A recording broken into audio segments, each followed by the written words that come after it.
Assalamualaikum warahmatullahi wabarakatuh. Saya Salsabila Eka Fadilah.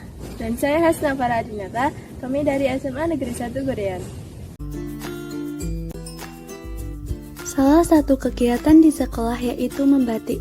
Namun, hal tersebut menimbulkan masalah baru, seperti limbah batik yang langsung dibuang ke tanah tanpa pengolahan terlebih dahulu. Padahal, limbah cair batik mengandung logam berat timbal yang bersifat toksis.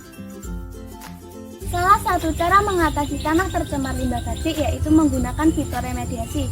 Karena mudah diterapkan, tidak memerlukan biaya yang tinggi, dan teknologi yang ramah lingkungan. Tanaman yang dapat digunakan fitoremediasi yaitu pucuk merah dan lidah mertua. Pucuk merah memiliki volume perakaran yang tergolong banyak sehingga dapat menyerap timbal dengan cepat melalui proses absorpsi. Sedangkan pada tanaman lidah mertua memiliki bahan aktif trigen glikosid yang mampu mereduksi polutan menjadi asam organik, gula, dan beberapa sel amino. Penelitian ini membandingkan efektivitas penyerapan logam berat timbal menggunakan tanaman pucuk merah dan tanaman lidah mertua. Tujuan penelitian ini yaitu 1. Mengetahui perbandingan kandungan logam berat timbal yang terserap oleh tanaman pucuk merah dan lidah mertua. 2. Mengetahui efektivitas penyerapan logam berat timbal oleh tanaman pucuk merah dan lidah mertua. 3. Mengetahui jenis tanaman yang lebih efektif dalam meremediasi tanah tercemar limbah batik. Metode penelitian yang digunakan yaitu: pertama, dilakukan penanaman pucuk merah dan lidah mertua di tanah tercemar limbah batik dengan konsentrasi 1 liter, 1,5 liter, dan 2 liter. Setiap hari tanaman lidah mertua dan pucuk merah disiram 2 kali sehari sebanyak 50 ml air. Pada hari ke-20 dan 40 dilakukan pengambilan sampel tanah tanaman dan dimasukkan ke dalam botol avial. Selanjutnya dilakukan ekstraksi agar dapat diuji AAS.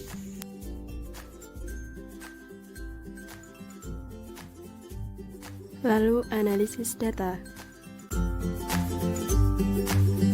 Penyerapan timbal pada tanah tanaman pucuk merah pada hari pertama sampai hari ke-20 penanaman, konsentrasi Pp mengalami penurunan, sehingga rata-rata efektivitas penyisihannya sebesar 13,3%. Namun, pada hari ke-40, konsentrasi Pp mengalami kenaikan, dengan efektivitas penyisihannya sebesar 35,6%. Kenaikan ini terjadi karena pada titik tertentu, pucuk merah mengalami kejenuhan. Penyerapan timbal pada tanah tanaman lidah mertua dari awal sampai hari ke-40 penanaman mengalami penurunan.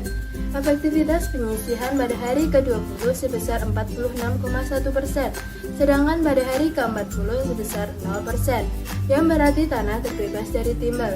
Penurunan konsentrasi ini disebabkan oleh perpindahan logam secara difusi dan osmosis, di mana massa zat pada media dengan konsentrasi yang tinggi akan berpindah ke media dengan konsentrasi yang lebih rendah. Selama 40 hari, efektivitas penyerapan timbal pada tanaman pucuk merah sebesar 43,3%, sedangkan pada tanaman lidah mertua sebesar 77%. pH tanah netral yaitu pH 6 sampai 6,5. Penelitian ini menggunakan tanah awal dengan pH sebesar 5, yang berarti tanah tersebut termasuk asam. Pada hari ke-20, pH tanah dari tanaman pucuk merah maupun lidah mertua mengalami kenaikan menjadi netral. Hal tersebut disebabkan adanya proses fotosintesis, denitrifikasi, pemecahan nitrogen organik, dan reduksi sulfat. Sedangkan di hari ke-40, pH tanah tanaman pucuk merah dan lidah mertua mengalami penurunan hingga mendekati pH tanah awal. Penurunan nilai pH disebabkan oleh respirasi mikroba pada akar tanaman yang melepaskan oksigen.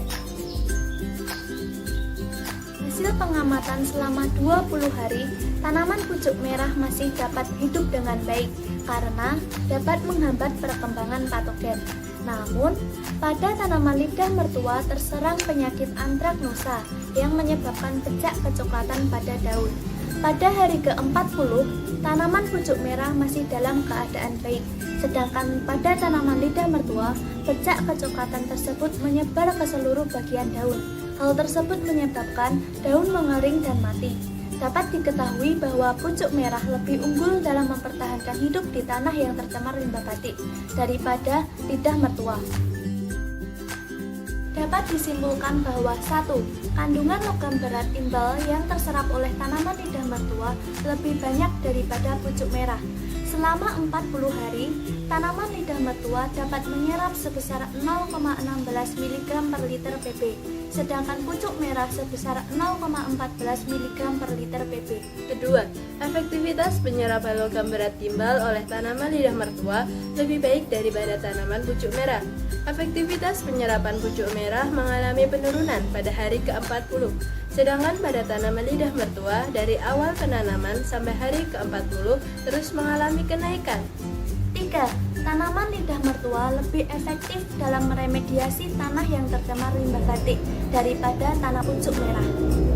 Sekian dari kami. Wassalamualaikum warahmatullahi wabarakatuh. Meneliti itu seru.